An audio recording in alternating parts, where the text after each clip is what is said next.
மீட்பெரும் நம்முடைய இரட்சகருமாகிய ஆண்டவராக இயேசு கிறிஸ்து நாமத்தில் அந்த மாலையில் கூடி வந்திருக்கிறவங்கள ஒரு அன்போடு கூட இன்னொரு விஷயம் வாழ்த்துகிறேன். அருமையான கர்த்தருடைய பிள்ளையே, அன்பான தேவ ஜனமே, வருஷத்தை ஆரம்பித்தோம்.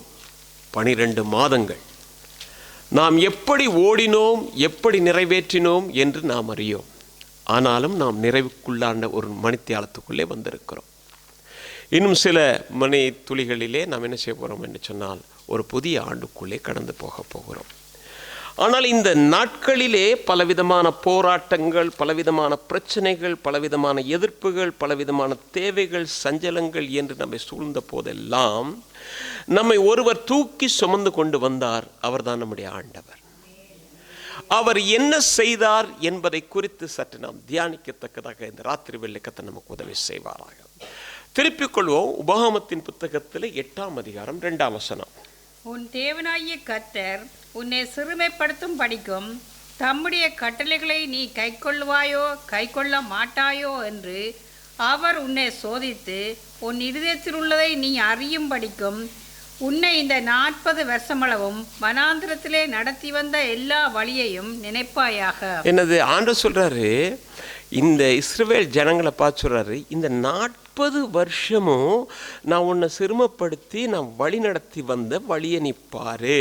அதேவேளை அங்கே ஒரு அழகான வார்த்தை போட்டிருக்கு. எப்படின்னு சொன்னால், அவர் உன்னை சோதித்தது ஒன்று, உன் இருதயத்தில் உள்ளதை நீ அறியும்படி. எத்தனையோ வல்லமையான காரியங்கள், எத்தனையோ அற்புதங்கள், எத்தனையோ தேவைகள், அதன் மத்தியிலே நீ முறுமுறுத்தது, நீ கர்த்தரை தூசித்தது, இவைகள் எல்லாவற்றையும் கொஞ்சம் நினைத்துப்பார்.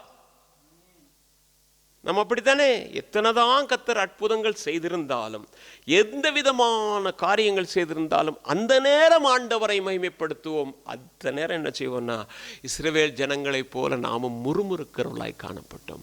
ஆண்டவர் முதலாவது சொல்றார் என்னன்னா, நீ என் கற்பனைகளை கை கொள்ளுவாயோ இல்லையோ என்றும் நான் உன்னை சோதிக்கவும் உன் இருதயத்தில் இருக்கிறதை நீ அறியும்படிக்கு தான் நான் இந்த 40 வருஷம் உன் இந்த வனாந்திரத்தில் வழி நடத்தினேன். இந்த வருஷம் பூரா அதுக்காக தான் நான் வழி நடத்திட்டு வந்தேன். அருமையான கர்த்தருடைய பிள்ளை, அன்பான தேவஜனமே, இஸ்ரவேலை கர்த்தர் எங்கே இருந்து கண்டுபிடித்தார் என்று சொன்னால், ஓசியா தீர்க்கதரிசன புத்தகத்தில் 9ஆம் அதிகாரம் 10ஆம் வசனத்தை வேக வேகம் வாசிப்போம். வசனங்களை, வனாந்திரத்தில் திராட்சை குலைகளை கண்டுபிடிப்பது போல இஸ்ரவேலை கண்டுபிடித்தேன். எங்க? வனாந்தரத்திலே திராட்சை. அடுத்தது, அத்திமரத்தில் முதல் தரம் பழுத்த, அத்திமரத்தில் முதல் தரம் பழுத்தது. அப்படித்தான் உங்க பிதாக்கள் எல்லாம் நான் தெரிந்து கொண்டேன் என்று சொல்லுகிறார். எங்கிருந்து தெரிந்து கொண்டார் என்று சொன்னால், உபாகமத்தின் புத்தகத்தில் நீங்க பார்ப்பீங்கன்னா 32ஆம் அதிகாரம் 10ஆம் வசனத்தை வாசிக்கும் பொழுது, பாலான நிலத்திலும் ஊளையிடுகிற வெறுமையான நிலத்திலும் ஊளையிடுதல் உள்ள வெறுமையான அவாந்தர வெளியிலும் அவர் அவனை கண்டுபிடித்தார். அவர் அவனை கண்டுபிடித்தார், அவனை நடத்தினார், அவனை நடத்தினார், அவனை உணர்த்தினார், அவனை தமது கண்மணியைப் போல காத்தருளினார். என்னதான்? அவனை முதலாவது கண்டுபிடித்தார். உன்னையும் என்னையும் கர்த்தர் கண்டுபிடித்தார். அதுக்கு பிறகு இந்த வருஷத்துல நம்மை நடத்தினார். ஆண்டவர் தம்மை நம்முடைய வாழ்க்கையிலே அவர் யார் என்பதை உணர்த்தினார். நம்மை கண்ணின் மணியை போல் இந்த வருஷம் பாதுகாத்தார். நாம் அன்றைக்கு சாட்சி சொல்லும் போது எத்தனையோ விதமான சாட்சிகளை கேட்டோம். இந்த வருஷத்தில் எத்தனையோ விதமான பாதுகாப்பை கர்த்தர் நமக்கு கொடுத்தார் என்று சொல்லுகிறோம். அதெல்லாம் எங்கே இருந்து வந்தது என்றால், பூமி எங்கும் சுற்றி திரிகிற கர்த்தருடைய கண்கள் நம்மேல் பட்டபோது நமக்கு நேரிடே இருந்த அந்த விபத்து கடந்து தேவன் நம்மை பாதுகாத்தார். அவர் அவனை கண்டுபிடித்தார். எங்கே கண்டுபிடித்தார் என்றால், பாலான நிலத்திலும் ஊளையிடுகிற இடத்திலும் இருந்துதான் கர்த்தர் அவனை கண்டுபிடித்தார். நாமும் கூட அப்படிப்பட்ட ஒரு நிலைமையிலே வாழ்ந்தவர்கள் தான். ஆனாலும் நம்மை அங்கிருந்து வேறு பிரித்து நம்மை வழி நடத்தினார். அருமையான கர்த்தருடைய பிள்ளை, அன்பான தேவ ஜனமே, அப்ப என்ன எங்கிருந்து கண்டுபிடித்தார் நமக்கு தெரியும். அவன் வீட்டை விட்டு ஓடி போனா கர்த்தர் அவனை சந்தித்தார். ஆதியாகமத்தின் புத்தகத்தில் 28ஆம் அதிகாரம் 15ஆம் வசனத்தை வாசிக்கும் பொழுது, நீ போகிற இடத்திலெல்லாம் உன்னை காத்து இந்த தேசத்துக்கு உன்னை திரும்பி வர பண்ணுவேன், நான் உனக்கு சொன்னதை செய்யும் அளவும் உன்னை கைவிடுவதில்லை என்றார். கண்டுபிடித்தார், வாக்குத்தத்தத்தை கொடுத்தார். நான் உனக்கு சொன்னதை செய்யும் அளவும் நான் உன்னை கைவிடுகிறது இல்லை. நம்முடைய வாழ்க்கையிலும் கூட கர்த்தர் நம்மை கண்டுபிடித்து இந்த வாக்குத்தத்தத்தை தந்தார். இஸ்ரவேல் ஜனங்களை மன்னாவினால் போஷித்தார். அவர்கள் தங்களுக்கு இறைச்சி வேண்டும் என்று சொன்னபோது காடைகளை கொடுத்தார். அவர்களுடைய தாகத்துக்கு கர்த்தர் கண்மலையிலிருந்து தண்ணீர் கொடுத்தார். கசப்பான அனுபவங்கள் என்று சொல்லத்தக்கதான மாறாவை நிலைமை வந்தபோது அதை மதுரமாக்கி கொடுத்தார். நம்முடைய வாழ்க்கையிலும் கூட கர்த்தர் நம்மை போஷித்தார், நம்மை உடுத்துவித்தார், நம்மை அழகுபடுத்தி பார்த்தார். 40 ஆண்டுகள் அவர்கள் நடந்த போதும் கூட பாதரட்சை கிளியல்ல, அந்த உடைகள் பழமையாகவில்லை, கால் வீங்கல்னு சொல்ற விதமாக இந்த வருஷம் பூராவும் கர்த்தர் நம்மை நடத்தினார். அருமையான கர்த்தருடைய பிள்ளை, அன்பான தேவஜனமே, நம்முடைய பிள்ளைகளுடைய படிப்பு, நல்ல வேலைகளை கர்த்தர் கொடுத்தார். அதேவேளை நம்முடைய தேவைகளை சந்தித்தார். நாம் மனம் உடைந்து போய் நிலை தவறி தாங்கொண்ணாத துயரங்கள் எல்லாம் சந்தித்த போது தேவன் நம்மை தேற்றினார், நம்மை ஆற்றினார், ஆறுதல் படுத்தினார், அரவணைத்தார். இது அவருடைய மகாபெரிதான கிருபை. காரணம் என்ன தெரியுமா? உங்களையும் என்னையும் கர்த்தர் தெரிந்தெடுத்ததுனால் தான் அது நடந்தது. எனவே நாம் எங்கேயும் போய் எதையும் செய்யல. அதுக்காக போய் குடிக்கணும், அங்க போனா கிடைக்கும், இங்க போனா கிடைக்கும்ல. ஆண்டவரே, என்னை உம்முடைய கரத்திலே கொடுக்கிறேன் என்று கொடுத்த போது தேவனுடைய தெய்வீக சமாதானம் உங்களையும் என்னையும் நிரப்பினது. அருமையான கர்த்தருடைய பிள்ளை, அன்பான தேவஜனமே, நம்முடைய வாழ்க்கையிலும் கூட வியாதிகள் வந்தது. வியாதிகள் வந்த போது எப்படி நான் ஆண்டவர் சொன்னாரு, நீங்க வேதத்தில் வாசித்து பார்க்கும்போது நமக்கு தெரியும். யாத்திராமத்தின் புத்தகத்தில் 15ஆம் அதிகாரம் 26ஆம் வசனத்தில், நான் என்ன செய்ய மாட்டேன் என்று சொன்னால், எகிப்தியருக்கு வந்த எந்த வியாதியை நான் உனக்கு என்ன செய்ய மாட்டேன், வர பண்ண மாட்டேன். ஆனாலும் உனக்கு ஏதோ ஒரு விதத்தில் உன்னுடைய பாவத்தினாலோ பிசாசனுடைய காரியத்தினாலோ அல்லது போன இயற்கையின் காரியத்தினாலோ ஏதோ ஒரு வியாதி வந்திருந்தாலும் கூட அந்த இடத்துல நானே உனக்கு பரிகாரியாய் இருந்து உனக்கு சுகத்தை கொடுத்தேன். வந்துச்சு வியாதி, ஆனா நம்மள யாரையும் கர்த்தர் எங்கேயும் கொண்டு போய் போடல. சாதாரணமாக வந்தது, இருமல் தடுமல் அப்படித்தான் வந்தது. ஆனாலும் கூட அந்த பேதனுடைய மாமிக்கு சுகப்படுத்தின அதே தேவன் உன்னையும் என்னையும் சுகப்படுத்தினார். அருமையான கர்த்தருடைய பிள்ளை, அன்பான தேவஜனமே, அடுத்து என்ன செஞ்சாரு? ஆண்டவர் செயல்பட்டார் என்று சொல்லுகிறோம். சில நேரங்களில் வாக்குத்தத்தம் நிறைவேறலையே, நான் உன்னோடு கூட இருந்து உன்னை ஆசீர்வதிப்பேன்னு சொன்னாரே, ஆனா ஒண்ணுமே நடக்கலையே அப்படின்ற சில மனத்தாங்கல்கள், எதிர்ப்புகள் நம்முடைய வாழ்க்கையில எப்போதும் இருந்து கொண்டுதான் இருக்கும்.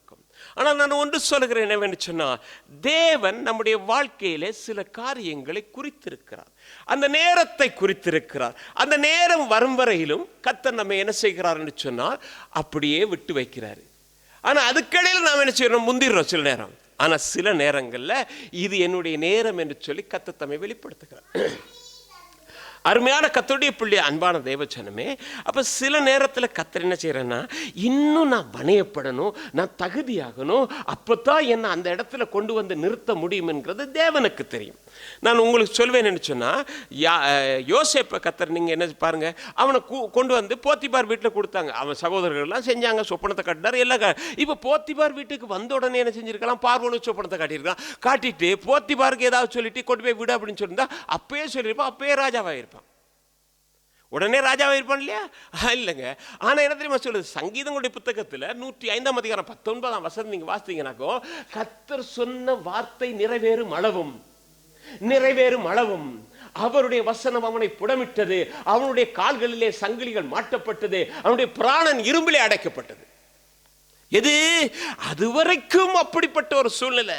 இன்னொரு வகையில பார்த்தா பாதுகாப்பு, இன்னொரு வகையில தேவனுடைய வசனம் அவனை புடமிட்டு அதுக்கு பிறகு அந்த ஞானத்தை கொடுத்து பார்வோனுக்கு முன்னதாக வந்தோடனே, உன்னை தவிர இந்த இடத்துக்கு தகுதியானவங்க யாரும் இல்லைன்னு சொன்னான். சில நேரங்கள் கர்த்தர் பொறுமையா இருக்கும்போது நாம் என்ன செய்யறோம்னா அதை அலட்சியப்படுத்தி கர்த்தர் நாம தூஷிக்கிறோம், முறுமுறுக்கிறோம். இஸ்ரவேல் ஜனங்கள் அப்படித்தான் இருந்தாங்க. ஆனால் கர்த்தர் செய்யறது பாருங்க, மோசே பார்வோன் வீட்டில் இருந்தான். பார்வோன் வீட்டில் இருந்துட்டு அங்கேருந்து யாரை எகிப்தியன் சண்டை பிடிக்கிறான் வந்தான் போனான். அதுக்கு பிறகு இஸ்ரவேல் வந்தான், உன்னை யார் எங்களுக்கு தலையாக வச்சது அப்படி தானே கேட்டாங்க. கேட்டோன்னு ஓடி போயிட்டான். ஏன் அந்த நேரம் ஆண்டர் இவன் தான் தலை அப்படின்னு கொண்டு போய் செஞ்சுருக்கலாம் இல்லையா?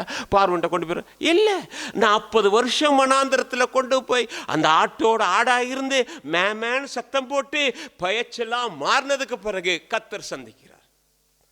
அந்த 40 வருஷத்துக்குள்ள ஏன் ஆண்டவரை சந்திக்கணும்? அது அவருடைய நேரம் அல்ல. அது வரைக்கும் மோசே அவர் என்ன செய்யணும்? ஆயத்தப்படுத்த வேண்டியதாக இருந்தது. சில நேரங்களில் நாம் அவசரப்படுகிறோம், தேவன் அவசரப்படுகிறது இல்லை. அதனால தான் சொல்றேன், என் நேரம் வரலன்னு தான் சொல்லுவார்.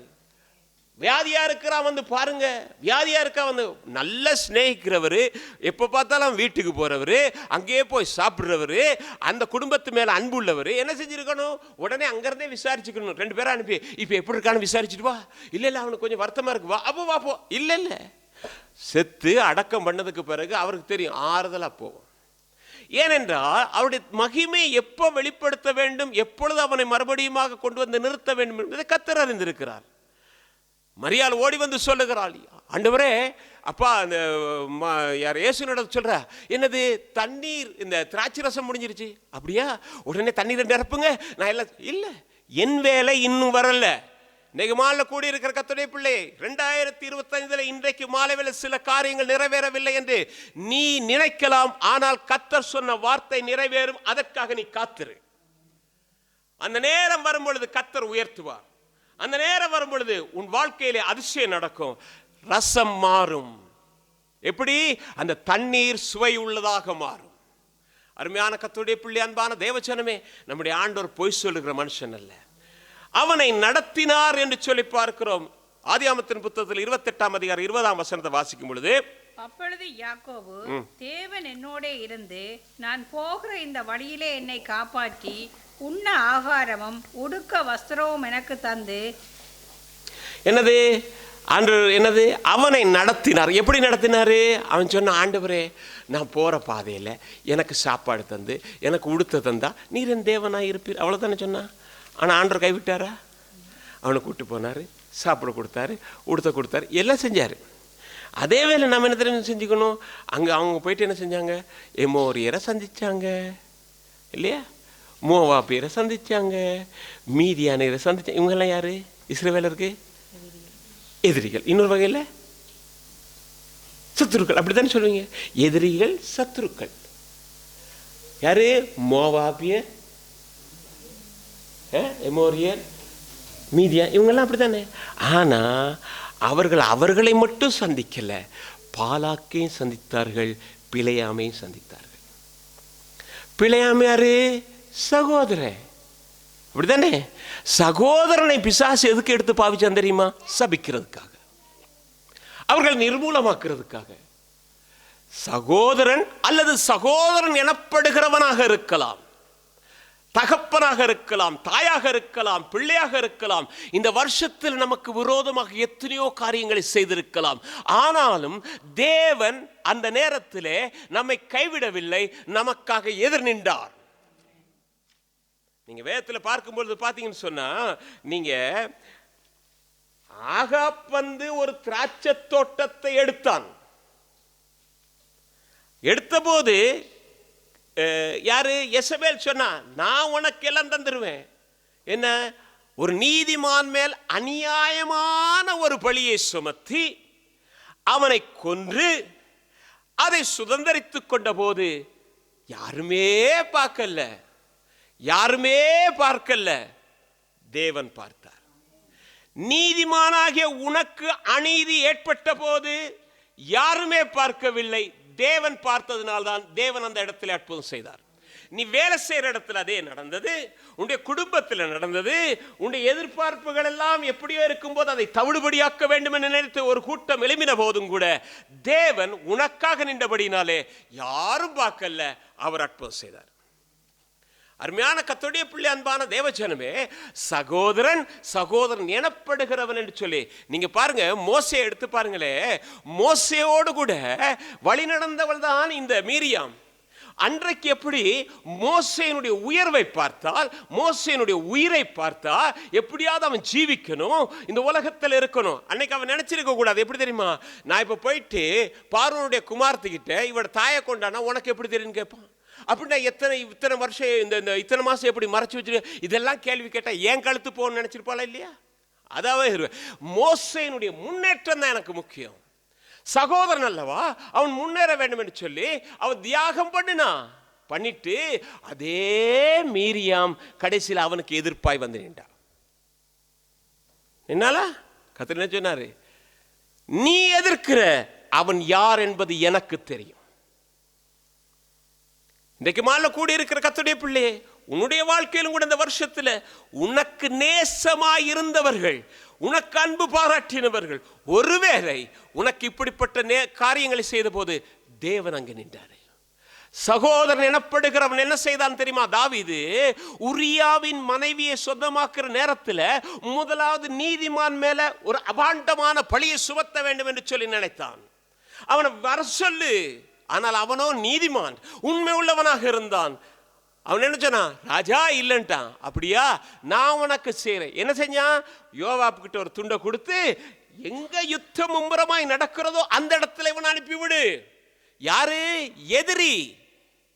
பெலிஸ்தியன் கொள்ளட்டும், எமோரியன் கொள்ளட்டும், மோவாப்பியன் கொள்ளட்டும், எவனாவது அவனை கொள்ளட்டும், ஆனா நீ அவனை செய்ய வேண்டியது செய். யாரு? சகோதரன். சகோதரன். அருமையான கர்த்தருடைய பிள்ளை, அன்பான தேவஜனமே, இன்றைக்கு உனக்கும் எனக்கும் கூட இவ்விதமான நிலைமைகள் நடந்திருக்கலாம். ஆனாலும் கர்த்தர் பார்த்தாரு. ஓ, அநியாயமான காரியத்தை செய்தானே தாவீது, இந்த உலகத்துல யாருமே பார்க்க முடியாது என்று சொல்லி நினைத்தானே, அது மட்டும் இல்ல, அவன் பிழை செய்தான். பிழை செய்யறதுக்கு இன்னொருத்தனை வழி நடத்தின, அதுதாங்க கேவலமானது. ஒரு ராஜா வழி நடத்துகிறான், கேவலமானது. ரட்சிக்கப்பட்ட கர்த்தருடைய பிள்ளை இன்னொருவரை சரியில்லாத ஒரு பாதையில நடத்தவே கூடாது. ஏனென்றால் தேவன் அதை பார்க்கிறாரு. தேவன் அதை பார்க்கிறாரு. அவன் அந்த யோவாப் ஒரு காரியம் செஞ்ச என்ன தெரியுமா? நீங்க 2 சாமுவேல் 24 அதிகாரம் 1ஆம் வசனத்தை பாத்தீங்கன்னா, 2ஆம் வசனத்தை பாத்தீங்கன்னாக்கோ, தாவீது ராஜாவுக்கு ஆலோசனை சொல்றா, இப்படிப்பட்ட காரியத்தை செய்யக்கூடாதுன்னு. ஆனா அன்றைக்கு உரியாவுக்கு சொல்லும் பொழுது நீங்க இப்படி செய்யக்கூடாதுன்னு ஒரு வார்த்தை சொல்லல. துர்க்கிரியைக்கும் துன்மார்க்கத்துக்கும் ஏதுவாக தன் கரத்தை நீட்டினான். இன்றைக்கு மாலை கூடி இருக்கிற கர்த்தருடைய பிள்ளையே, உனக்கும் எனக்கு விரோதமாக செயல்படுகிறதுக்கு இவ்விதமான காரியங்கள் எல்லாம் நடந்த போதும் கூட தேவன் உன்னையும் என்னையும் கைவிடல. அருமையான கர்த்தருடைய பிள்ளை, அன்பான தேவஜனமே, அப்ப தொடர்ந்தும் கர்த்தர் நம்ம எப்படியெல்லாம் காப்பாத்தினாரு அப்படின்னா, அதுக்கு நானும் நீங்களும் செய்ய வேண்டியது என்ன அப்படின்னா, இந்த வர்ற வருஷத்திலும் கர்த்தர் நம்ம இவ்விதமாக பாதுகாத்து நடத்தணுமா இருந்தா, யோசுவாவுடைய புத்தகத்தில் 1ஆம் அதிகாரம் 5-7 வரைக்கும் நாம் வாசிக்கும்போது பார்க்கிறோம். நீ உயிரோடு இருக்கும் நாளெல்லாம் ஒருவனும் உனக்கு முன்பாக எதிர்த்து நிற்பதில்லை. நான் மோசையோடு இருந்தது போல உன்னோடும் இருப்பேன். நான் உன்னை விட்டு விலகுவதும் இல்லை, உன்னை கைவிடுவதும் இல்லை. பலங்கொண்டு திடமனதாயிரு. இந்த ஜனத்தின் பிதாக்களுக்கு நான் கொடுப்பேன் என்று ஆணையிட்ட தேசத்தை நீ இவர்களுக்கு பங்கிடுவாய். என் தாசனாகிய மோசே உனக்கு கற்பித்த நியாய பிரமாணத்தின் படியெல்லாம் செய்ய கவனமாய் இருக்க மாத்திரம் மிகவும் பலங்கொண்டு திடமனதாயிரு. நீ போகும் இடமெல்லாம் புத்திமானாய் நடந்து கொள்ளும் படிக்கு அதை விட்டு வலது இடதுபுறம் விலகாதிருப்பாயாக. என்னது ஆண்டு சொல்றாரு? நான் உன் கூட இருப்பேன். எப்ப?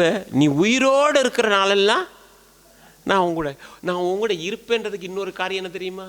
நான் ஏற்கனவே மோசையோடு இருந்தேன்றது உனக்கு தெரியும். அப்படிதானே? நான் மோசையோடு கூட இருந்தது போல நீ பார்த்த. அவ எத்தனை காரியத்தில் எங்கெல்லாம் மோகம் கொடுக்கும் போது நான் அவனோடு இருந்ததை நீ பார்த்த. நான் உன்னோடு இருப்பேன். நீ கலங்காத, பயப்படாத, திடமனதாரு அப்படின்றாரு சொல்றாரு. ஆனா நீ செய்ய வேண்டிய ஒரு காரியம் இருக்குது. என்னது? மோசே உங்ககிட்ட ஒரு நியாயப்பிரமாணத்தை கொடுத்தான்ப்பா. அந்த நியாயப்பிரமாணம் மலையிலிருந்து நான் அவனுக்கு கொடுத்தது. அவன் அதை கடைபிடித்தான். நீயும் கடைபிடிப்பாயானால் நான் உன்னோட இருப்பேன். 2026க்குள்ள போகிற கர்த்தருடைய பிள்ளையே, இன்றைக்கு நீங்கள் சங்கீதங்களில் ஒரு வசனம் வாசிங்க. சங்கீதம் 103 எப்படின்னா, அதில் பாருங்கள் எப்படி போட்டிருக்கோம். கர்த்தருடைய வார்த்தையை கேட்டு அவருடைய வசனத்தின்படி செய்கிற பலத்த சௌகரியவான்களாகிய அவருடைய தூதர்களே. வார்த்தையை கேட்டு செய்தா பலத்த சௌகரியவான்கள். ஆண்டு சொல்றாரு, நான் உன் கூட இருப்பேன், நீ பலம் கொண்டு திடமானதாரு. என்ன செய்யணும்னா நியாயப்பிரமாணத்தின் வசனத்தை மட்டும் கடைப்பிடி. எத்தனையோ காரியங்களை கடந்து வந்தோம், வியாதிகளை கடந்து வந்தோம், பிரச்சனைகளை கடந்து வந்தோம், தனிமையை கடந்து வந்தோம். எல்லாத்துலேயும் கத்திருந்தாரு. சொல்கிறாரு, 2026 நீ ஆசீர்வதிக்கப்பட்டு இருக்கணுமா இருந்தா நான் உனக்கு கற்பித்து கொடுக்குறல நீ கற்றுக்கொள். அப்போ நீ என்ன செய்வ, நீ போகிற இடமெல்லாம் உன்னை ஆசீர்வாத. கத்தர் அடுத்தது அவனை என்ன செஞ்சாராம், உணர்த்தினார். இஸ்ரவேலுக்கு உணர்த்தினார். நீங்கள் வேதத்தில் பார்க்கும்பொழுது பார்த்தீங்கன்னாக்கும் ஒரு வசனத்தை வாசிங்க, அவருடைய அன்பை எப்படி வெளிப்படுத்தினார்னு பாருங்க. யாத்ராமத்தின் புத்தகம் 13ஆம் அதிகாரம் 18ஆம் வசனம். சிவந்த சமுத்திரத்தின் வனாந்திர வழியாய் ஜனங்களை சுற்றி போக பண்ணினார். இஸ்ரவேல் புத்திரர் எகிப்து தேசத்திலிருந்து அணியணியாய் புறப்பட்டு போனார்கள். என்னது, எங்க கூட்டு போறாரு? இல்லை, இப்போ எங்க இருக்காரு? சிவந்த சமுத்திரத்துக்கிட்ட. நாம என்ன கேட்போம், ஆண்டவர் அவ்வளவு தூரம் அங்கே இருந்தெல்லாம் அவன்கிட்ட பெரிய ஓங்கிய போய் பலத்த கரம்னு எத்தனையோ அற்புதமெல்லாம் செஞ்சுட்டு இப்போ எங்கே கொண்டாந்துருக்காரு? தண்ணியில் தள்ளுறது. அதுதானே அவங்க சொன்னாங்க, முறுமுறு சொன்னாங்க. நாங்கள் அங்கேயே இருந்திருந்தா உயிரோடு இருந்து எகிப்தியர்கிட்ட வேலை செஞ்சுட்டு சமாதானமாக இருந்திருப்போம். எங்களை கூட்டு வந்து இப்போ என்ன செய்ய போகிற? தண்ணியில் கொல்ல போகிற. யார்? மனுஷனுடைய கண்கள் அப்படி தான் இருக்குது. நாமளும் அப்படி தான் நினைக்கிறோம். சில நேரம் கத்தரி இப்படி செஞ்சுட்டார, ஏன் ஏன் அப்படின்றோம். எந்த நோக்கத்துக்காக ஆண்டவர் அதை செய்தார் என்கிறதுக்கு 2 காரியங்களை நாம் பார்ப்போம். முதலாவது பார்த்தீங்கன்னா, பெலிஸ்தியரோடு கூட இருக்கிற காரியங்களில் என் ஜனங்கள் மனம் நொந்து போகக்கூடாது. வாசிங்க 17ஆம் வசனம். பார்வோன் ஜனங்களை போக விட்ட பின் ஜனங்கள் யுத்தத்தை கண்டால் மனமடிந்து எகிப்துக்கு திரும்புவார்கள் என்று சொல்லி பெலிஸ்தரின் தேச வழியாய் போவது சமீபமானாலும் தேவன் அவர்களை அந்த வழியாய் நடத்தாமல் என்னது, பெலிஸ்தியரின் தேச வழியாய் போனா 4 நாள்ல எங்க போயிடலாம்? கானானுக்குள்ள போயிடலாம். நீங்கள் இஸ்ரவேலுக்கு போனவங்களுக்கு தெரியும், எப்படி எகிப்துலேருந்து டக்குன்னு பஸ்ஸில் என்ன செய்கிறான், அங்கே நேராக கூட்டிகிட்டு போயிடறான். ஆனால் ஆண்டவர் என்ன செய்கிறாரு, சொல்கிறாரு, அப்படி போனால் பெலிஸ்தியரின் தேச வழியாய் போகும்போது என் ஜனங்கள் யுத்தத்தை கண்டா சோர்ந்து போவாங்க. என் ஜனங்கள் யுத்தத்தை கண்டா சோர்ந்து போவாங்க. அதனால நான் அந்த வழியா கூட்டிட்டு போக மாட்டேன். அது முதலாவது காரணம்.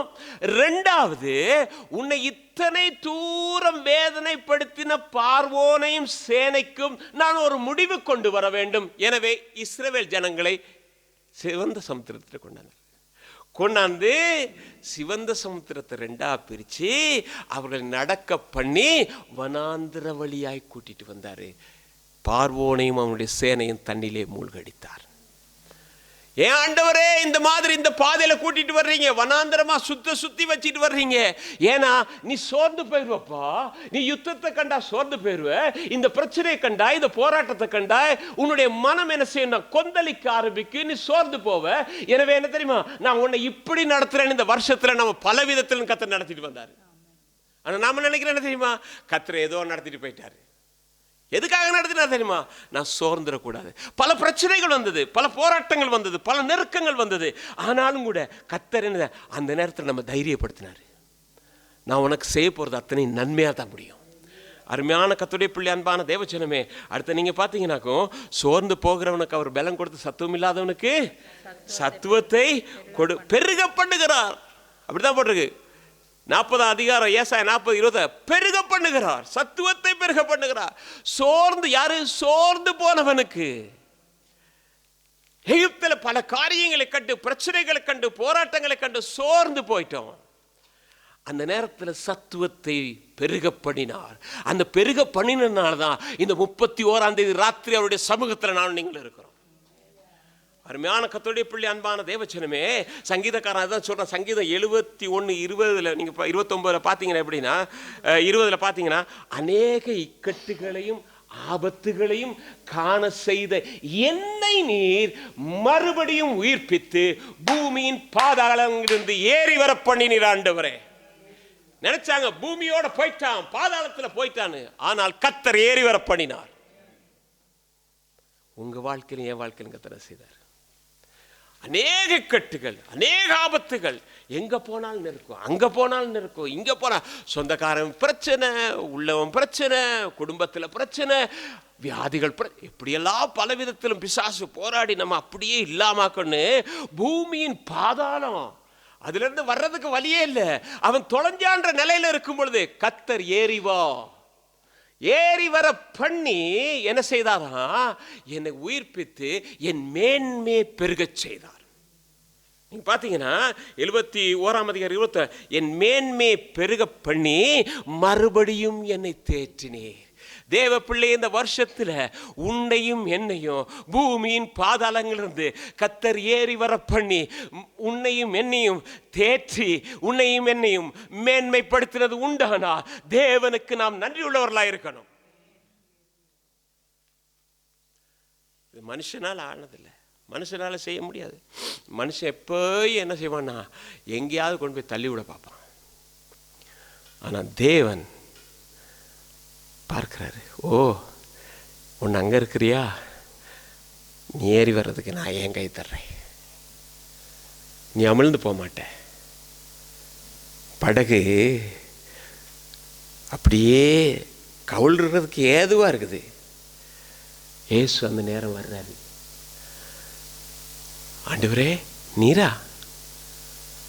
கடல் மேல் நடக்கிறீரா? நானும் நடக்கிறேன். முதலாவது பிரச்சனைகள் மேல் நம்ம நடக்க வச்சாரு. அந்த பிரச்சனைகள் ஏதோ ஒரு இடத்துல நம்ம மேற்கொள்ளும் என்று சொல்லி நாம் சந்தேகப்பட்ட போது தம்முடைய கரத்தை நமக்கு கொடுத்தார். கொடுத்து தூக்கி எடுத்தார். இல்லை, அதனால தான் இன்றைக்கு நம்ம இருக்கிறோம் தேவ சமூகத்தில். இல்லைன்னா நாமும் துக்கித்து, நாமும் அழுது கொண்டு, நாமும் வேதனையோடு கூட இருப்போம். நமக்கு வந்து சில நேரங்களில் போராட்டங்களை வெளியில் வந்தால் எத்தனை பேர் என்ன செய்வாங்க? எங்கேயோ போய் ஊற்றிக்கிட்டு, எங்கேயோ படுத்துட்டு, எங்கேயோ வேதனையோட கூட எனக்கு இந்த போதை மருந்து தரணுமா, அதில் தான் கொஞ்சம் சந்தோஷம் இருக்கணுமா. ஆனால் தேவ சமூகம் நமக்கு ஆறுதலை தந்தது, சந்தோஷத்தை தந்தது, சமாதானத்தை தந்தது, நம்மை நிரப்பினது. ஹல்லேலூயா. அருமையான கர்த்தருடைய பிள்ளை, அன்பான தேவஜனமே, அடுத்தது கர்த்தர் அவனை கண்ணின் மணியை போல பாதுகாத்தார். இல்லையா? யாக்கோபை கண்ணு வாசிங்க, சகரியாவுடைய புத்தகத்தில் 2:8. பிற்பாடு மகிமை உண்டாகும் என்று சேனைகளின் கர்த்தர் சொல்லுகிறார். உங்களை கொள்ளையிட்ட யாதிகளிடத்துக்கு என்னை அனுப்பினார். உங்களை தொடுகிறவன் அவருடைய கண்மணியை தொடுகிறான். என்னதான்? உன்னை தொடுகிறவன் அவருடைய கண்ணின் மணியை தொடுகிறான். அருமையான கர்த்தருடைய பிள்ளை, அன்பான தேவஜனமே, இப்படிப்பட்ட வாக்குத்தத்தங்களும் இப்படிப்பட்ட வசனங்களும் எங்கிருந்து கிடைக்கும்? ஒன்றை தொட்டா என் கண்மணியை தொட்டதுக்கு சமன்றாரு, என்ன குருடாக்குனதுக்கு சமன்றார். நம்ம அப்பா சொல்லுவாரா? நம்ம அம்மா சொல்லுவாங்களா? நம்ம அண்ணன் சொல்லுவானா? தம்பி சொல்லுவானா? பாருங்க, ஆண்டவர் ஒருத்தனை சோகப்படுத்திட்டார். எல்லாரும் கேட்டால் இந்த சுகம் எப்படி வந்தேன்னு. கடைசியில் அம்மா அப்பாவும் கூப்பிட்டாங்க. இவனுக்கு எப்படி நடந்தேன்? என்ன செஞ்சாங்க? ஏன் எங்களை கூப்பிட்டு கேட்குறீங்க? அவங்ககிட்டே கேட்டுங்களே. அவன் வயசு ஏன் தங்க ஜீவனை பாதுகாக்கணும் அப்படிதான் சொன்னாங்க. ஏசுக்கிட்ட இந்த பரிசேட்டு சொன்னாங்க, ஏசு செய்தார் அப்படின்னு அவங்க சொன்னாங்களா? இல்லையே. என் பிள்ளை சோமாட்டேன். இல்லை இல்லை இல்லை, அவன் இப்போ வயசு வந்துட்டு அவங்ககிட்டே கேட்டுங்க. எங்களை தப்பு விட்டுருங்க, ஏன்னா தங்களுக்கு ஆபத்து வந்துடும். ஆனால் ஆண்டவர் சொல்றாரு, உனக்கு ஆபத்து வந்தா அது எனக்கு வந்தது. எத்தனை விபத்து இந்த வருஷத்தில் நமக்கு நடந்திருக்கும். வாகன விபத்துகள், வேலை செய்கிற இடங்களில் விபத்து, வீட்டில் விபத்து, நம்முடைய பிள்ளைகளுடைய வாழ்க்கையில், அத்தனையிலும் நம்மை கரம் பிடித்தவர் யார்? நம்மை பாதுகாத்தவர் யார்? ஒரு கணம் யோசிங்க, ஒரு கணம் யோசிங்க. அன்றைக்கு கூட நான் சொன்னேன், கொஞ்சம் தவறு இருந்திருந்தா 2 கடையில் பாதுகாத்தவர் அப்பா. நமக்கு வியாதிகள் வந்தது, ஆரம்பத்தில் சொன்ன போல, அந்த நேரத்தில் ஒரு கரம் நம்மை தொட்டது. அந்த தெய்வீக கரம் நம்மை தொட்டது.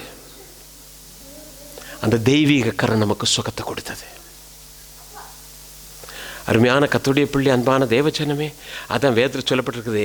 உபாகமத்தின் புத்தகத்தில் 32ஆம் அதிகாரம் 11 13 வரைக்கும் வாசிங்க. கழுகு தன் கூட்டை கலைத்து தன் குஞ்சுகளின் மேல் அசைவாடி தன் செட்டைகளை விரித்து அவைகளை எடுத்து அவைகளை தன் செட்டைகளின் மேல் சுமந்து கொண்டு போகிறது போல கர்த்தர் ஒருவரே அவனை வழிநடத்தினார். அந்நிய தேவன் அவரோட இருந்ததில்லை. பூமியில் உள்ள உயர்ந்த ஸ்தானங்களின் மேல் அவனை ஏறிவர பண்ணினார். வயலில் விளையும் பலனை அவனுக்கு புசிக்க கொடுத்தார். கண்மலையில் உள்ள தேனையும் கற்பாறையிலிருந்து வடியும் எண்ணெயையும் அவன் உண்ணும்படி செய்தார். என்னதான் கழுகு தன் கூட்டை கலைத்து தன் குஞ்சுகள் மேல் அசைவாடி தன் செட்டைகளை விரித்து அவைகளை எடுத்து அவைகளை தன் செட்டைகளின் மேல் சுமந்து கொண்டு போகிறது போல ஒரு குறிப்பிட்ட காலம் வரும் பொழுது கழுகு தன் குஞ்சை திறத்திரும், கூட்டை விட்டு உடைச்சிரும். நீ எந்த நாள் இப்படி இருக்க முடியாது, நீயும் சுயமாக செயல்படணும் அப்படின்னு தள்ளி விட்ட உடனே இந்த குஞ்சு அப்படியே வரும். முதல் அனுபவம். அந்த அனுபவத்தில் வரும் பொழுது ஓடி அப்படியே கீழே வந்து செட்டைய விரிச்சு அதன் மேல உட்கார வச்சுட்டு நீ பயப்படாதுன்னு சொல்ற மாதிரி மறுபடியும் மேலே கொண்டு போய் வைக்கும். இந்த வருஷத்துல தேவன் உங்களையும் என்னையும் என்ன செய்தார் என்று சொன்னால், நாம் தனிமையாக இருந்த போது, நாம் பயந்து போன நேரங்களிலே, நாம் துவண்டு போன நேரங்களிலே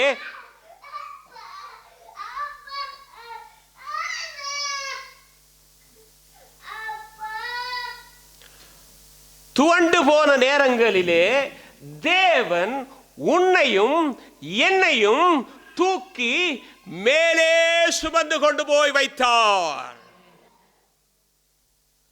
நாம் கலங்கி போயிருந்தோம், என்ன செய்யறதுன்னு தெரியாம இருந்தோம். செட்டை அடிக்கிறதா செட்டை உடைக்கிறதா அப்படியே இருந்தோம். ஆனா தேவன் கைவிடலைங்க.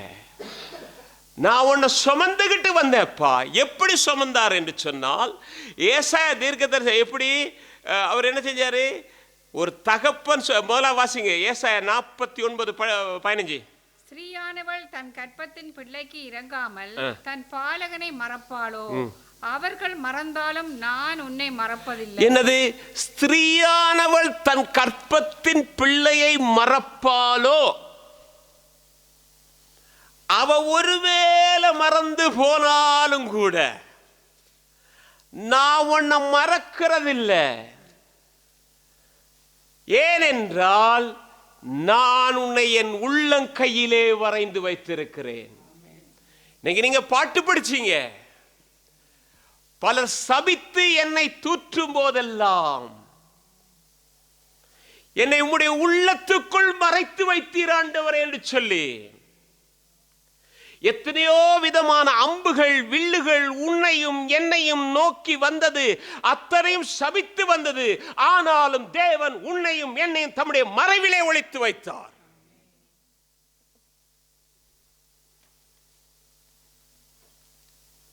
நம்ம நினைச்சோமா? அந்த கண்மலையின் மறைவிலே உன்னையும் என்னை மறைச்சு வச்சாரு. ஸ்திரீயானவள் அப்ப ஸ்திரீயானவள் தன் பிள்ளைக்கு இறங்காம மேல பாத்தீங்க, அவனை என்னதான் தேனை கொடுத்தாராம், எண்ணெயை கொடுத்தாராம், அவனை உண்ணும்படி செய்தாரு. வேலைக்கு நம்ம புஷ்டி உள்ளவர்களாய் கர்த்தர் மாற்றினாரு. எப்படியா? நீங்க வேதத்துல வாசித்து பார்ப்பீங்கன்னாக்கும் ஏசாயா 46:4 சொல்லப்பட்டிருக்கிறது, உங்கள் முதிர் வயது வரைக்கும் நான் அப்படி செய்வேன், நரை வயது மட்டும் நான் உங்களை தாங்குவேன். நான் அப்படி செய்து வந்தேன், இனிமேலும் நான் ஏந்துவேன், நான் சுமப்பேன், தப்புவிப்பேன். என்னதான் அதை சொல்றாரு? குழந்தையா இருக்கும் போது இல்ல, உன் தலைமையிலெல்லாம் நரைச்சு போச்சுப்பா, அது வரைக்கும் நான் தான் சுமந்துட்டு வந்தேன்றாரு இல்லையா? உன்னை நான் தான் இத்தனை வருஷமா சுமந்துட்டு வந்தேன், தலைமையெல்லாம் நரைச்சி போச்சு. ஆனால் சொல்கிறாரு, இப்போ போன்னு சொல்ல மாட்டேன், இனிமேல் நான் சுமப்பேன். 25 உன்னை சுமந்தேன், 26 உன்னை சுமப்பேன், முதிர் வயதிலும் உன்னை சுமப்பேன், இந்த உலகத்தின் முடிவு வரையும் நான் உன்னை சுமப்பேன். நான் உன்னை கைவிடுறதில்லை, நான் உன்னை விட்டு விலகிறதில்லை. ஆனால் நீ செய்ய வேண்டியதெல்லாம் ஒன்று என்ன தெரியுமா? மோசே உனக்கு கற்பித்த அந்த நியாயப்பிரமாணத்தின் புத்தகத்தின் வார்த்தைகளை மட்டும் நீ கைவிட்டுறாத, வலதுபுறமும் இடதுபுறமும் சாய்ந்திராத. நம்முடைய சபையில் ஒரே ஒரு காரியம் என்னன்னா, வார்த்தை தான் இப்பொழுது முக்கியம். வார்த்தைக்கு தான் முதலாவது. ஏனென்றால் கிறிஸ்துவை நேசிக்கிறேன், கிறிஸ்து தானே வார்த்தையா வந்தாரு. வார்த்தையை மதிக்கலாம், கிறிஸ்துவ மதிக்கலையே, அப்படிதானே? வார்த்தை எதுவும் சொல்லட்டும், நாம் எதுவும் செய்யணும் இல்லை. வார்த்தையை கனப்படுத்தினால் நாம் கிறிஸ்துவை கனப்படுத்துகிறோம். அருமையான கர்த்தருடைய பிள்ளை, அன்பான தேவஜனமே, கொஞ்சம் யோசித்து பார்ப்போம். இந்த 2025ஆம் ஆண்டு, போன வருஷம் இதே இடத்துல நாம் ஆரம்பித்தோம். இன்னைக்கு இதே இடத்துல அந்த 2025 விட்டு 26க்குள்ளே போகிறோம். இந்த வருஷம் பூராவும் நம்மை கர்த்தர் எப்படியெல்லாம் சுமந்துட்டு வந்தார். கல்லுகள் இருந்தது, முள்ளுகள் இருந்தது, கடினமான பாதையாக இருந்தது. அந்த நேரத்தில் உன்னையும் என்னை சுமந்துட்டு வந்தார் இல்லையா? அப்படியே சுமந்துட்டு வந்தார். எப்படின்னா, எல்லாரும் பார்த்து கேட்டாங்க, வனாந்திரத்திலே தன் நேசர் மேல் சாய்ந்து கொண்டு போகிற இவள் யார்? உன்னத பாட்டில் இருக்கு இல்லையா? தன் நேசர் மேல் சாய்ந்துட்டு போ. எங்களுக்கு ஆறுதலான இடம் எங்கே இருக்கல. ஒரு யோவானுக்கு இருந்தது போல இயேசுவின் மார்பை தவிர வேற எங்கே இருக்கல. அந்த இடத்துல மட்டும்தான் நமக்கு ஆறுதல் கிடைச்சது. எல்லாரும் பார்த்தாங்க, வெளியில் உள்ளவங்க பார்த்தாங்க, இவங்களுக்கு இப்படிப்பட்ட நெருக்கங்கள் வரும் பொழுது, இப்படிப்பட்ட பிரச்சனைகள் வரும் பொழுது எப்படி சிரிக்கிறாங்க, எப்படி சந்தோஷமா இருக்கிறாங்க, எப்படி ஆனந்தமா இருக்கிறாங்க. ஏனென்றால் தன் நேசர் மேல் சாய்ந்து கொண்டு வனாந்திரத்தில் போகிற ஒரு அனுபவத்தை கர்த்தர் உங்களுக்கு எனக்கு தந்தார். வனாந்திரம் தான். அந்த வனாந்திரம் அழுக இருக்கும், பிரச்சனை இருக்கும், போராட்டம் இருக்கும். ஆனால் ஒன்றுமே தெரியாது. நேசர் மார்பில் சார்ந்திருக்கும் பொழுது அங்கே ஒன்றுமே தெரியாது. அநேக கண்கள் ஆச்சரியப்பட்டது, அநேக கண்கள் ஆச்சரியப்பட்டது. எப்படி இவங்களுக்கு மட்டும் எப்படி நிற்கிறாங்க? இன்னைக்கு நீங்கள் வேலை செய்கிற இடங்களில் கூட கர்த்தர் உங்களை உயர்த்தி வைத்திருக்கிறார், உங்களை மேன்மைப்படுத்தி வைத்திருக்கிறார். எப்படி? உங்கள் திறமையா? உங்களுடைய பிள்ளைகளை உயர்த்தி வைத்திருக்கிறார், பிள்ளையோட திறமையா? உங்களுக்கு நல்ல சரசுகம் தந்தார், ஏதோ நீங்கள் எடுக்கிற உடற்பயிற்சிகள் நல்லா வந்ததா? கிருபை உள்ள தேவனுடைய இரக்கம், கிருபை உள்ள தேவனுடைய இரக்கம் உயர்வை கொடுத்தது. இன்னைக்கு நீங்கள் தைரியமாக போய் சொல்லலாம், இந்த உயர்வை தந்தது என் தேவன் ஒருவர் தான். இன்றைக்கு உங்களுடைய கரங்களில் இருக்கிற உங்களுடைய சம்பாத்தியம் யார் தந்தது? உபாகம் 8ஆம் அதிகாரத்தில் சொல்லப்பட்டிருக்குது. யார் தந்ததா? கர்த்தர். அதில் சொல்லிருக்கு, நீ நினைக்காத, உன் திறமையினால வந்ததுன்னு நினைக்காத. அப்படி தானே போட்டிருக்கு. யார் தந்தது? உன் தேவனாகிய கர்த்தர். நீ கையிட்டு செய்கிற வேலையெல்லாம் ஆசீர்வதிச்சாரு. அருமையான கர்த்தருடைய பிள்ளையே, இந்த தேவன் உன்னை தொடர்ந்து ஆசீர்வதிப்பார். அப்போ என்னது? அவனை உணர்த்தினார், நடத்தினார். கடைசி ஒரு காரியத்தை நான் சொல்கிறேன். இந்த உலகத்தில் நாம் ஜீவிக்கிறோம். இந்த உலகத்தில் நீங்கள் பார்த்தீங்கன்னாக்க இன்றைக்கி நடக்கிற அத்தனை காரியங்களும் நமக்கு ஒரே ஒரு காரியத்தை நினைவூட்டி கொண்டே இருக்கிறது. வெளியில் உள்ளவங்களுக்கு அது தெரியாது. அவங்க சொல்கிறாங்க, அநேக கண்டுபிடிப்புகளை கண்டுபிடிச்சு விட்டார்கள், அதை செய்கிறார்கள், இதை செய்கிறார், மனிதனுடைய விஞ்ஞானமும் அறிவும் எங்கேயோ பறந்து கொண்டு போகிறது என்று சொல்லி. ஆனால் ஒரு தேவனுடைய பிள்ளைக்கு தெரியும், இது எங்கேயே கொண்டு போய் முடிய போகிறது என்று சொல்லி. என்னன்னா, கர்த்தர் அது சீக்கிரத்தில் வரப்போறாரு. நம்மை ஊளையிடுகிற வனாந்தரத்தில், அந்த வனாந்தரத்தில் ஒரு திராட்சை குலையை கண்டுபிடிக்கிறது போலவும், அத்திப்பழத்தின் முதற்கனியை கண்டுபிடிக்கிறது போலவும் நம்மை கண்டுபிடித்தார். ஏன் தெரியுமா? நித்தியத்துக்குள்ளே கொண்டு போய் சேர்க்கிறதற்காக. நித்தியத்துக்குள்ளே கொண்டு போய் சேர்க்கணுமா இருந்தா உங்க பலத்தினாலும் என் பலத்தினாலும் போக முடியாது. ஏனென்றால் நாம் வாழுகிற இந்த உலகம் பிசாசுடைய உலகம் என்று வேதம் சொல்லுகிறது. உலகமானது எங்கே கிடக்கிறதாம்? பொல்லாங்கனுக்குள்ளே கிடக்கிறது. அதுக்குள்ளே நானும் நீங்களும் இருக்கிறோம். இந்த பொல்லாங்கனுக்குள்ளே இருக்கிற இந்த உலகத்தில் இருந்து நானும் நீங்களும் வேறு பிரிந்து தேவராஜ்யத்துக்குள்ளே போக வேண்டுமானால் நம்மை வழி நடத்துகிறதுக்கு ஒருவர் வேண்டும். அருமையான கர்த்தருடைய பிள்ளை, அன்பான தேவ ஜனமே, சங்கீதங்களுடைய புத்தகத்தில் 107 அதிகாரம் 7 வாசிக்கும் பொழுது, தாவரிக்கும் ஊருக்கு போய் சேர அவர்களை செவ்வியான வழியிலே நடத்தினார். அந்த ஊருக்கு போய் சேர்றதுக்கு செவ்வியான வழி, அந்த ஒழுங்கான பாதையிலே நடத்தினார். இந்த உலகத்தில் 2 விதமான வழிகள் இருக்கிறது என்று வேதம் நமக்கு கற்றுக் கொடுக்கிறது.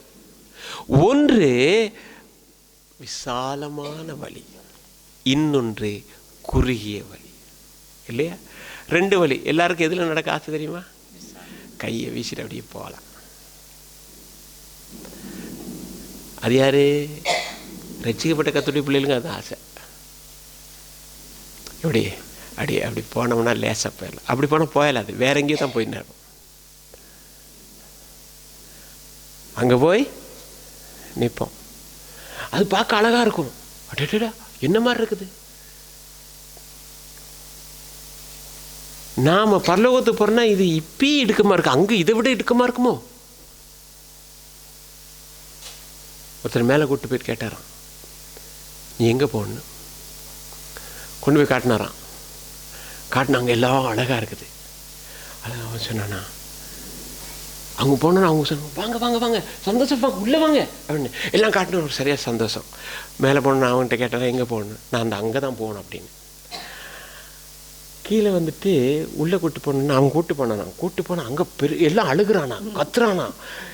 என்னங்க எங்கே கூப்பிட்டு வந்துருக்கீங்க? நீங்கள் அன்னைக்கு காட்டினேன். அது மூஸ்டர், இதுதான் ஒரிஜினல். அது உனக்கு சும்மா காட்டினதப்பா, அப்போ தான் நீ வருவ. இதை காட்டின நீ வருவியா? பிசாசு அப்படி தான் எல்லாம் காட்டுறான், அப்படி இப்படியெல்லாம் காட்டுறோம். இதுதான் வழி இல்லைங்க.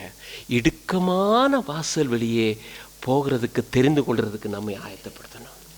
அது நம்மளால முடியாது. அது ஜீவனுள்ள தேசத்துக்கு போகணுமா இருந்தா நம்மளால முடியாது. அதுக்கு பின்னால் இருந்து ஒரு சத்தம் கேட்கும், அந்த சத்தத்துக்கு செவி கொடுக்கணும். நீங்கள் வேதத்தில் வாசித்து பார்ப்பீங்கன்னா ஏசாயா 30:21 வாசிங்க. நீங்கள் வலதுபுறமாய் சாயும் போதும் இடதுபுறமாய் சாயும் போதும் வழி இதுவே, இதிலே நடவுங்கள் என்று உங்களுக்கு பின்னாலே சொல்லும் வார்த்தையே உங்கள் காதுகள் கேட்கும். என்னது? பின்னால சொல்ற ஒரு சத்தம் கேட்கும். வழி இதுதான்ப்பா, இதுல நடப்பா, இதுல நட. இல்லை நான் அதில் நடக்க மாட்டேன். நீங்கள் எரேமியாவில் பார்த்தீங்கன்னாக்கோ 6 அதிகாரத்தில் 16 நினைக்கிறேன், அதில் போட்டிருக்கோம், பூர்வ பாதைகள் எவைகள் என்று கேட்டு நல்ல வழிகள் எது என்று கேட்டு அதிலே நடவுங்கள் என்று கத்த சொல்றார். அப்படி தானே? அவங்க என்ன சொல்றாங்க? நாங்களும் அதிலே நடக்க மாட்டோம், நாங்கள் அதில் நடக்க மாட்டோம், நாங்கள் விரும்புறதெல்லாம் இப்படி தான், விரும்பினதெல்லாம் அப்படி போனால் எங்கேயோ போயிடுவோம். ஆனால் ஆவியானவர் பின்னாலன்னு சொல்வார், இது உன்னை கொண்டு போய் அங்கே சேர்க்காதப்பா, சேர்க்கிறதுக்கு இதுதான்ப்பா அப்படின்னா அந்த சத்தத்துக்கு செவி கொடுத்தால் கர்த்தர் உதவி. அந்த பின்னால் எங்கே தெரியுமா சத்தம் கேட்கும்? யோவான் எழுதின சுவிசேஷம் 16 அதிகாரத்தில் 8 வாசிங்க வேகமா. வந்து பாவத்தை குறித்தும் நீதியை குறித்தும் நியாய தீர்ப்பை குறித்தும் உலகத்தை கண்டித்து உணர்த்துவார். என்னது? ஆண்டு சொன்னாரு, நான் போகிறது உங்களுக்கு நல்லா, ஏன்னா நான் போகாதிருந்தால் பரிசுத்த ஆவியானவர் உங்களிடத்திலே வரமாட்டாரு. நான் போய் தேற்றவாளனாகிய பரிசுத்த ஆவியை அனுப்புவேன். அவர் தேற்றவாளன் தான். எந்தெந்த இடத்துல நமக்கு தேவை இருக்குதோ, தேற்றுதல் வேணுமோ அந்த இடத்துல தேற்றுவார். அதே வேளையில் என்ன செய்வார்னா, பாவத்தை குறித்தும் நீதியை குறித்தும் வரப்போகிற நியாய தீர்ப்பை குறித்தும் கண்டித்து உணர்த்துவார். கண்டித்து உணர்த்துவார். வேணாம் மகன், வேணாம் மக, இதை செய்யாத, இது செய்யாத. இல்லை இல்லை, நீ மறைச்சு செய்யலாம், சிம்சோன மாதிரி மறைச்சு செய்யலாம். அதுக்கு கொஞ்ச நாள் ஆண்டவர் இடம் கொடுப்பாரு. அதனுடைய முடிவு பரிதாபமாக இருக்கும். ஆண்டவரே, நீங்கள் சொல்லிட்டீங்க வேணான்னு தானே, நான் செய்ய மாட்டேன் ஆண்டவரே. ஆனால் என்னால் அது முடியாது, பலன் இல்லை ஆண்டவரே. பலப்படுத்துங்க, பலத்தை கொடுக்குறாரு. ஏனென்றால் பலவானனுக்கும் பலவீனனுக்கும் உதவி செய்கிற ஒரு கர்த்தர் இருக்கிறார். இந்த ராத்திரி வேளையில் அவர் நம்முடைய மத்தியில் இருக்கிறார்.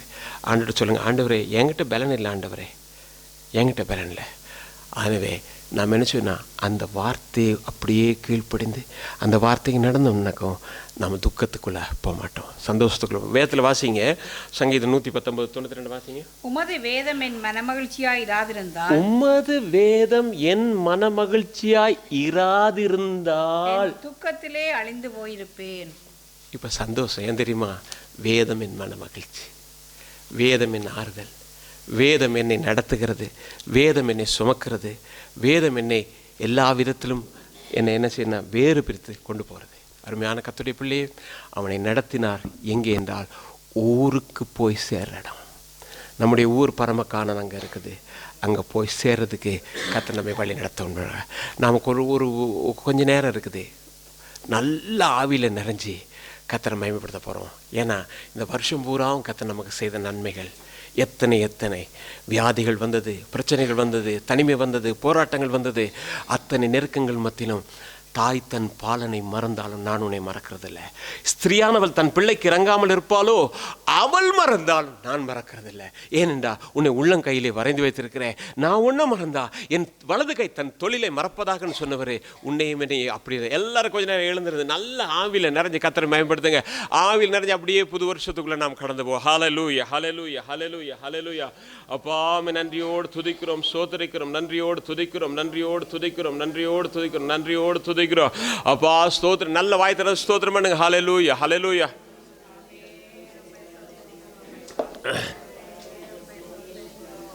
அப்பாமே நன்றியோடு சோதரிக்கிறோம், சோதரிக்கிறோம், சோதரிக்கிறோம், சோதரிக்கிறோம், சோதரிக்கிறோம், சோதரிக்கிறோம், சோதரிக்கிறோம், சோதரிக்கிறோம், சோதரிக்கிறோம். அப்பாமே நன்றியோடு சோதரிக்கிறோம். ஒரு 10 நிமிஷம் தான் ஜெபிக்க போகிறோம். ஆண்டவர் செய்த நன்மைகளை நினச்சி நீங்கள் தான் துதிக்கணும், ஆண்டவருக்கு நன்றி செலுத்தணும். ஆண்டவர் அதைத்தான் எதிர்பார்க்கிறாரு. Oh hallelujah, hallelujah, hallelujah, hallelujah. Glory, glory, glory. அடியேனுக்கு செய்த நன்மைகளுக்காய் ஸ்தோத்திரிக்கிறோம் ஆண்டவரே. தகப்பனே சுவாமி, நிந்தைகள், அவமானங்கள், போராட்டங்கள் எல்லாம் வந்த போதும் கூட ஆண்டவரே ராஜா நீர் எங்களை பாதுகாத்து எங்களை உயர்த்தினதுக்காய் ஸ்தோத்திரம் சுவாமி. ஆண்டவரே ராஜா, பூமியின் பாதாளங்களிலிருந்து எங்களை ஏறி வர பண்ணினவரையும் நன்றியோடு துதிக்கிறோம். வியாதிகள் வந்த போது உம்முடைய கரம் எங்களோடு கூட இருந்ததப்பா. நானே உன் பரிகாரியே கர்த்தர் என்று சொல்லி எங்களை வழி நடத்தின தேவன், ஆசீர்வாதத்தை தேவன், சுகத்தை கொடுத்த தேவன் நீராக இருக்கிறபடியா ஸ்தோத்திரிக்கிறோம் ஆண்டவரே. அப்பாவி நன்றியோடு சோதரிக்கிறோம். நன்றி, நன்றி, நன்றி, நன்றி, நன்றி, நன்றி, நன்றி.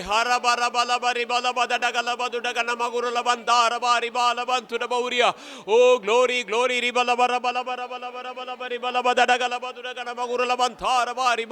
சங்கரணி மந்துடபௌரியா. Hallelujah, hallelujah, hallelujah, hallelujah, hallelujah, hallelujah. நல்ல துதிங்க கர்த்தர். ஓ நம்மை உணர்த்தினார், நம்மை வழிநடத்தினார், நம்மை ஆசீர்வதித்தார், கண்ணின் மணியை போல பாதுகாத்தார். ஓ உமக்கு நன்றி ஐயா, ஸ்தோத்திரம், ஸ்தோத்திரம். நானும் நீயும் சோர்ந்து போக கூடாது என்பதற்காக கர்த்தர் தம்முடைய அன்பை வெளிப்படுத்தினார். எத்தனையோ நேரங்களை கர்த்தர் நம்மை பாதுகாத்தார். ஹல்லேலூயா, ஹல்லேலூயா, ஹல்லேலூயா, ஹல்லேலூயா, ஹல்லேலூயா. அப்பா ராஜா சோதரிக்கிறோம், சோதரிக்கிறோம், சோதரிக்கிறோம், சோதரிக்கிறோம், சோதரிக்கிறோம். ஒரு நாபோத்துக்கு அநீதி ஏற்பட்ட போது தேவன் அங்கே நின்றாரு. ஒரு உரியாவுக்கு அநீதி நடந்த போது தேவன் அங்கே நின்றாரு. உனக்காக எனக்காக கர்த்தர் அதை செய்தாரு. ஆவியானவரே நன்றியோடு துதி